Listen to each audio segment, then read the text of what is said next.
Muy bien. El día de hoy vamos a hablar acerca de la lengua y la literatura y los aportes de la escritura a la humanidad, ¿sí? Es decir, esta evolución de la escritura, ¿sí? A lo largo de la historia. Sobre la base de las cuales tenemos distintas pruebas arqueológicas, se ha llegado a determinar que la escritura apareció al mismo tiempo en Mesopotamia y en Egipto, ¿sí? Un siglo antes del año 3000 antes de Cristo. Si bien sabemos, la escritura es la primera tecnología mental, ¿sí? Creada para la ampliación de nuestras memorias, para la fijación de nuestro conocimiento y el registro de lo que el hombre o los seres humanos piensan, sienten e imaginan. Los diversos soportes físicos e instrumentos y técnicas que posibilitan las prácticas de la escritura han variado con el paso del tiempo, ¿sí? Vamos a hablar de esta evolución que ha tenido la escritura. Muy bien. En primer lugar,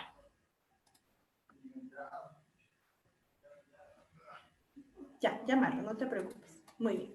En primer lugar, vamos a establecer lo siguiente. Primero fue la memoria, ¿sí? Espérenme un momentito.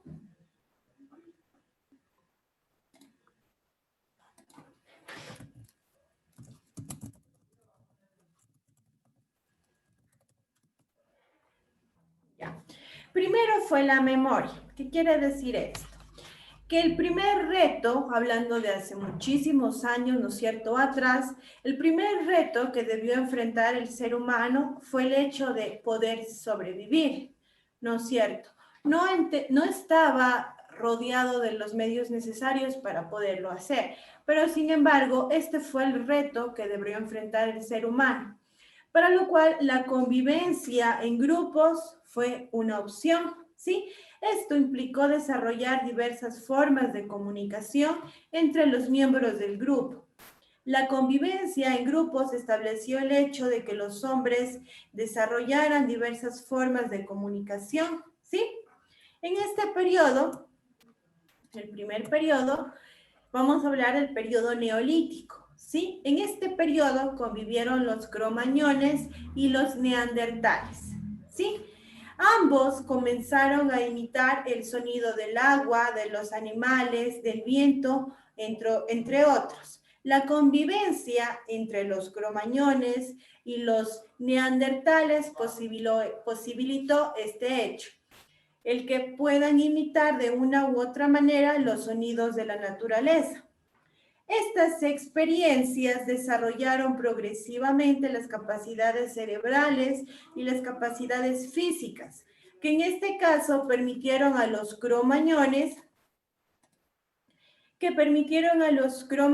desarrollar el habla, ¿sí? A diferencia de los neandertales, que pese a ser mucho más grandes, mucho más fuertes, no poseían estas capacidades o estas habilidades que ya habían desarrollado los cromañones. Por tanto, la supervivencia fue determinada por el desarrollo del habla, ¿sí? A medida que los grupos humanos se fueron volviendo más complejos, fueron surgiendo un mayor número de necesidades comunicativas que se resolvieron a lo largo de la historia. Es así que Manuel Velázquez Montalbán establece 4 fases previas al desarrollo de la escritura. Muy bien. En primer lugar tenemos la fase mnemónica, ¿sí? Después la fase pictórica. Posterior a esta surge la fase ideológica y la última fase, que es la fase fonética. Vamos a hablar de cada una de estas fases correspondientes previas al desarrollo de la escritura. En cuanto a la fase mnemónica o fase de la memoria, también se la denomina. Esta fase se caracteriza por el empleo de objetos reales para registrar y calcular. Estos objetos tenían que ser tangibles, de manera que estos pobladores o estos seres humanos podrían palpar para cumplir el propósito, que fuese en primera instancia registrar o calcular, ¿sí?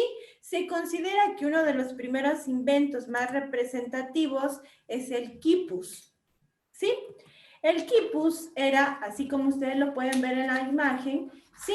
De varios colores, de varios tamaños, podían llegar hasta 1 metro de longitud, ¿sí? Con diferentes tipos de nudos, como lo pueden observar. Diferentes tipos de nudos, los cuales también variaban en sus tamaños, y de esta manera correspondía con lo que estos pobladores querían registrar, ¿sí? Así los incas realizaron los censos de la población, los registros agrícolas, las estadísticas, establecieron su ubicación geográfica, entre otros hechos. Lo hicieron por medio del quipus. Después, en cuanto a la fase pictórica, ¿sí? En la fase pictórica es aquella que se desarrolla durante el periodo paleolítico, ¿sí? Y se caracteriza por la representación gráfica de su entorno, ¿sí? Las actividades que realizaban, que estaban orientadas a la caza y a la recolección de frutos, y su ritualidad, es decir, todos los ritos que estos pobladores tenían, como es el caso de los ritos relacionados con la fertilidad. Todo esto, esta representación gráfica la realizaban en las paredes y techos de las cuevas, ¿sí? A este hecho de pintar las paredes y techos de las cuevas lo vamos a denominar como pintura rupestre, ¿sí? Este hecho lo reconoceremos por la invención de la pintura y los primeros instrumentos que se utilizaron para pintar, comenzando por la mano, ¿sí? La pintura rupestre fue elaborada por diversos motivos. En primer lugar, para representar escenas de caza, ¿sí? Para representar estas escenas de caza, para lograr ganarse el favor de los dioses, para atraer más caza, ¿no es cierto? Para planificar cómo deberían de realizar una caza, o también para representar sus ritos, sus fiestas o todos sus sucesos o actividades más importantes. Luego surge la fase ideográfica, ¿sí? La fase ideográfica es la representación simbólica que cuenta hechos e historias de eventos y actividades de personajes importantes. También narra sobre sus creencias y sobre los dioses que estas personas pues tenían en estos tiempos. El principal invento que crearon fueron los jeroglíficos, ¿sí? Hablando de la estructura ideográfica y la fonológica egipcia. Los jeroglíficos eran signos sagrados, ¿sí? Que se encontraban representados por un gráfico. Cada gráfico tenía su propio significado. Los egipcios en estos tiempos consideraban que la escritura era un regalo de los dioses, ¿sí? Comprendieron que era importante dejar un registro sobre los eventos más significativos que tenían en su civilización, ¿sí? Además de dejar un registro de las creencias que ellos tenían. Tanto el hecho de dejar un registro sobre el evento significativo como sus creencias lo determinaban como una especie de legado para las siguientes generaciones, ¿sí? En un inicio la escritura fue realizada sobre paredes. Después, uno de sus inventos más trascendentales fue el papiro, ¿sí? Que se convirtió en el soporte de la escritura. Después de la escritura en las paredes, tuvimos, ¿no es cierto?, la existencia del papiro, que se convirtió en el soporte de la escritura para ya futuros o futuras generaciones. La estructura de la lengua. Dentro de la estructura de la lengua tenemos a los escribas egipcios, ¿sí?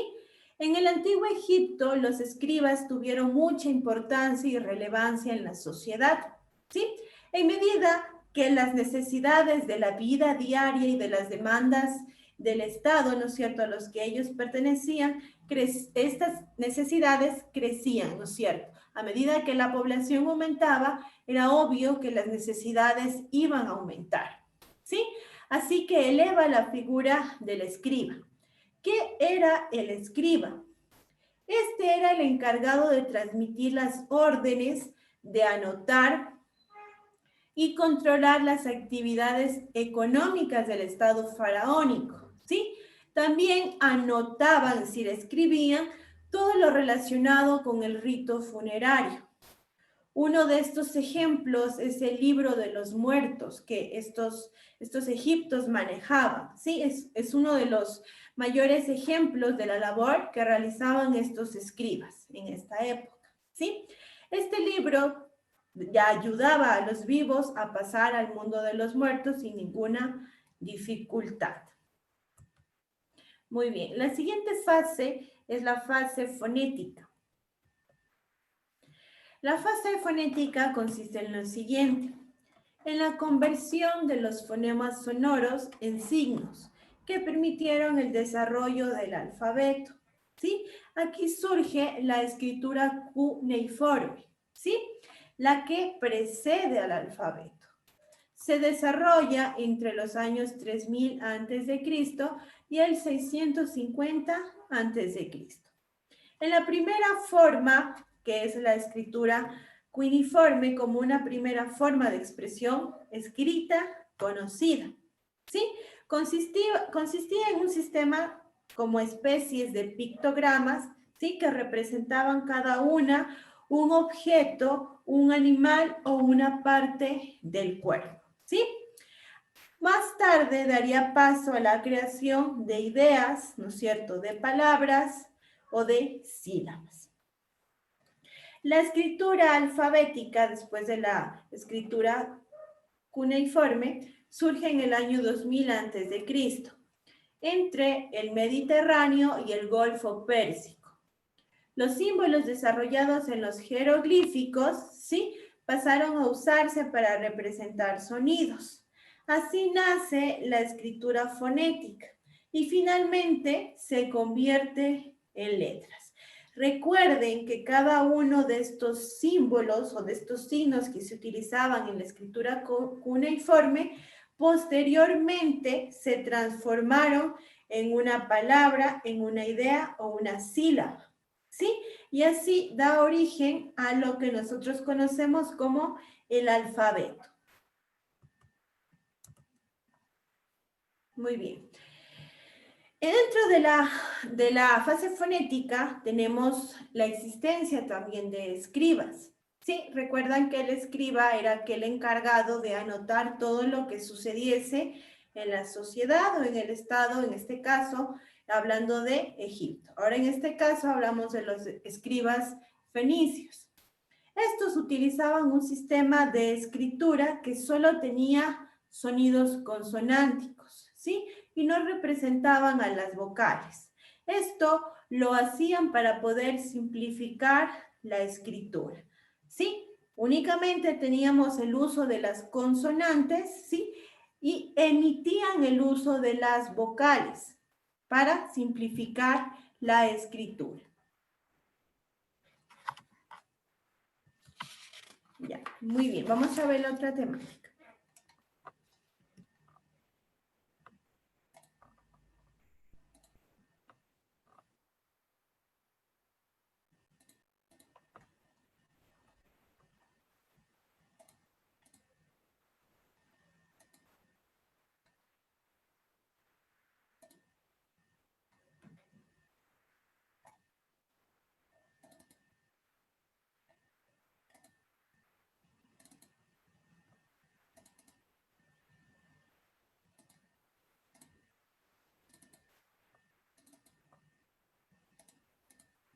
Un momento, se está compartiendo pantalla.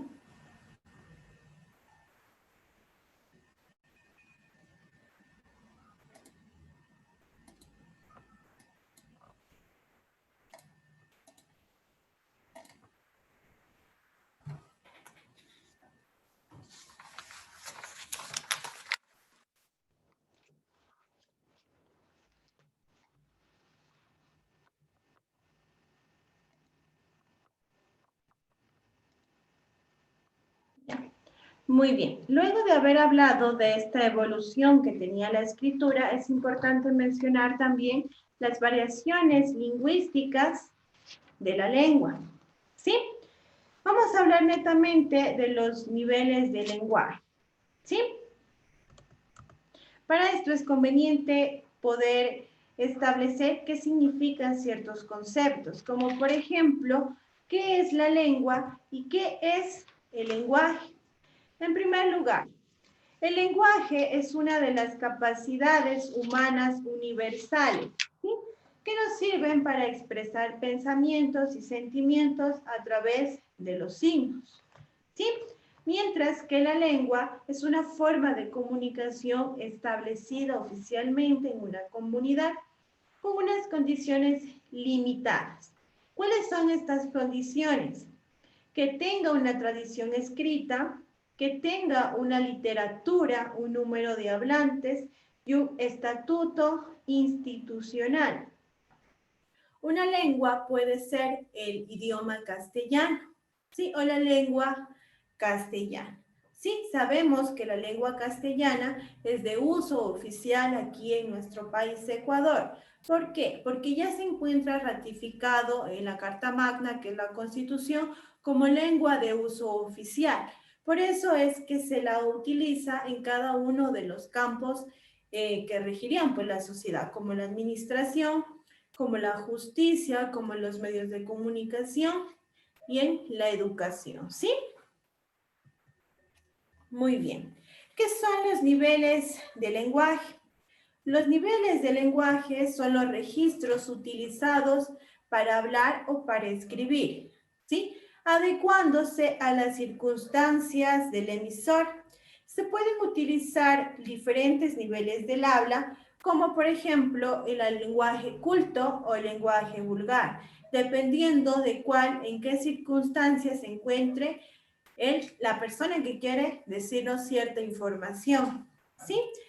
Los niveles de la lengua es el conjunto de estilos o maneras de comunicarnos a través del uso del lenguaje, ¿sí?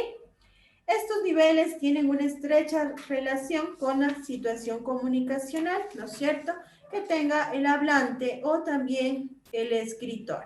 En este sentido, cabe tener en cuenta que hay muchos factores que determinan el tipo de registro empleado, como por ejemplo, uno de los factores es la clase social, ¿sí? Entendiéndose, pues, que los cambios que una persona hace en el uso de la lengua pueden surgir de la clase social a la persona que pertenece, ¿no es cierto? No todas las clases sociales hablan igual, ¿no es cierto?, aunque comparten la misma lengua. Esto es un hecho fácilmente comprobable, ¿sí? Pero, ¿qué sucede? Sabemos que todos compartimos la lengua, pero ¿por qué existe este hecho de que la clase social determina el nivel de lenguaje? Por ejemplo, si hablamos de un nivel culto, podemos relacionarlo con aquellas personas que tendrían un estrato social alto, ¿sí? Si hablamos del nivel estándar, lo relacionamos con aquellas personas que tienen un estrato social medio, mientras que el nivel vulgar sería pues perteneciente a aquellas personas que tienen un estrato social bajo, ¿sí? Hablando netamente del estrato social. Muy bien.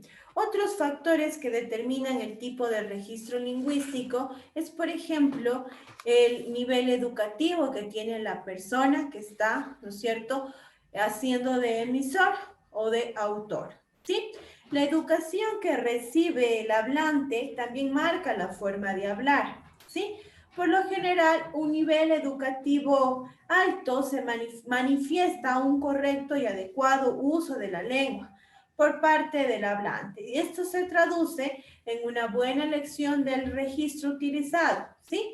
Pues el hablante conoce y sabe cómo desarrollar todas estas normas gramaticales, ¿sí? Lo que no pasaría con una persona que no ha accedido nunca a una educación, ¿no es cierto? No podría establecer o mencionar o decir palabras, ¿no es cierto?, relacionadas al habla de manera correcta, a diferencia de aquella persona que se ha tenido alguna instrucción educativa.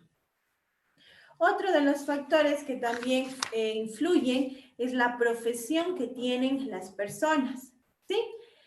El nivel de lenguaje se relaciona mucho con la profesión de la persona, ¿sí? No en todas las profesiones se habla igual, ¿sí? O tampoco una persona está obligada a manejarse en todos los niveles o cambiar de registro, independientemente, ¿no es cierto? Por ejemplo, un médico no utiliza el mismo lenguaje que establecería con sus pacientes, con su familia o con su círculo social, ¿no es cierto? Otro factor que determina el nivel del lenguaje es la edad, ¿sí? Ese es un factor muy importante en la forma de hablar o que determina la forma de hablar de las personas.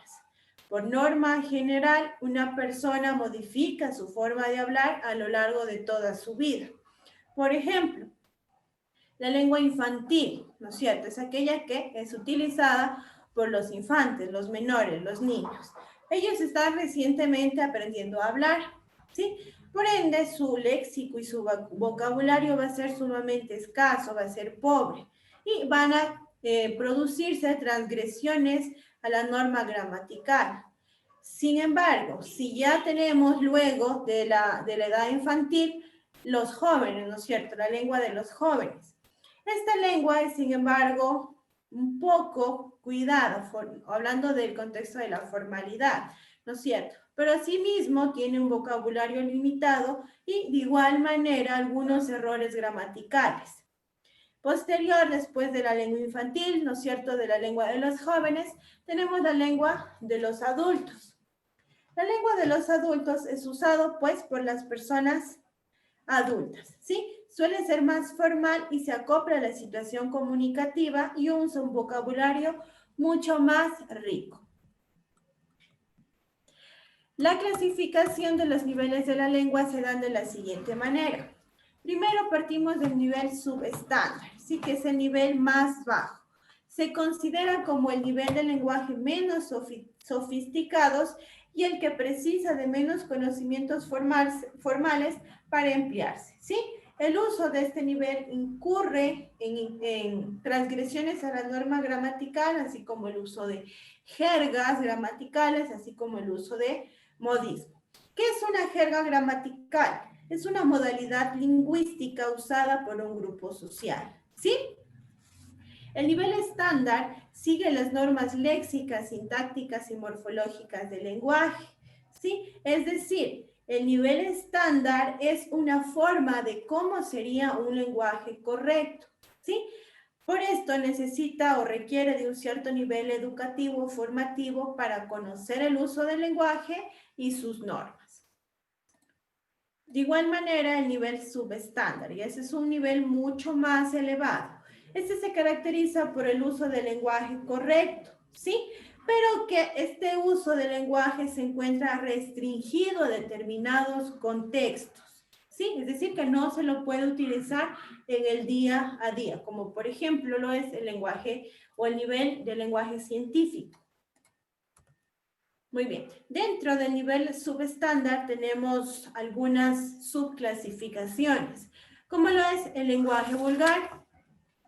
Este se caracteriza por su sencillez y por el no cumplimiento de las normas gramaticales, ¿sí? Es la modalidad lingüística usada por aquellas personas que no tuvieron algún tipo de educación, por lo cual va a tener frecuentes transgresiones a la lengua y el uso de vulgarismos. Por eso se denomina lenguaje vulgar. Como características tenemos que no es valorado socialmente, ¿sí? El léxico es pobre, el léxico es escaso, ¿sí? Se alteran palabras morfológicamente, ¿sí? No se ciñe a las normas gramaticales, ¿sí? Y se podría decir que es usado, ¿no es cierto?, en los lugares donde nunca han podido acceder a la educación, qué sé yo, a los barrios marginales. Como nivel estándar, tenemos dentro del nivel estándar el lenguaje coloquial y el lenguaje culto. El lenguaje coloquial es aquel lenguaje que se convierte en un uso correcto de la lengua. Siguen las principales normas ortográficas, pero que sin embargo pueden existir algunos errores. El lenguaje coloquial es el lenguaje que utilizamos en nuestro día a día, ¿no es cierto? Con nuestra familia, en algún ámbito distendido, ¿no es cierto? Se usa preferentemente en situaciones del ámbito familiar. Por ende, se debe de centrar en la interacción que realizan las personas, ¿no es cierto? Una interacción entre pares se adquiere a través de la socialización, acorta palabras, como lo podemos ver aquí en el ejemplo, y usa oraciones breves, oraciones simples, ¿sí? El lenguaje culto. El lenguaje culto se da en situaciones de comunicaciones formales, ¿sí? Como lo son las entrevistas de trabajo, la elaboración de un informe académico, de un trabajo académico, elaboraciones de ensayos, etc. El lenguaje culto implica un conocimiento y un dominio de las reglas del lenguaje, ¿sí? Por ende, los mensajes serán en orden lógico, va a constar de una precisión en cuanto a la norma gramatical y va a usar oraciones complejas. Muy bien. Luego, el nivel subestándar. Dentro del nivel subestándar tenemos tanto el lenguaje poético, el lenguaje científico. Al lenguaje poético también se lo denomina como nivel formal literario. La principal función es la expresión de emociones, la expresión de sentimientos a través de la palabra. ¿Sí? Muy bien. Lo que utiliza aquí en este caso son recursos de la lengua, de la literatura, que permiten que se le otorgue una estética al uso de este tipo de lenguaje, como lo son, por ejemplo, los poemas. El lenguaje científico. Este tipo de lenguaje es aquel que prima la información objetiva, implica tener conocimientos elevados en un ámbito en específico, ¿sí?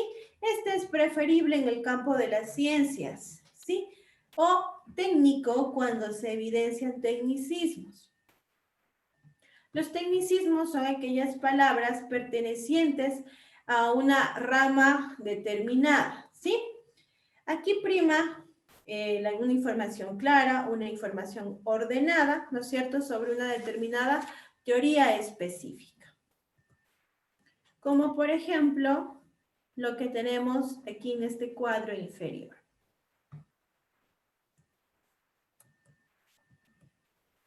Muy bien, estimados estudiantes, esto ha sido las clases del día de hoy. Si tienen alguna duda, alguna pregunta, por favor, realizarla por el chat.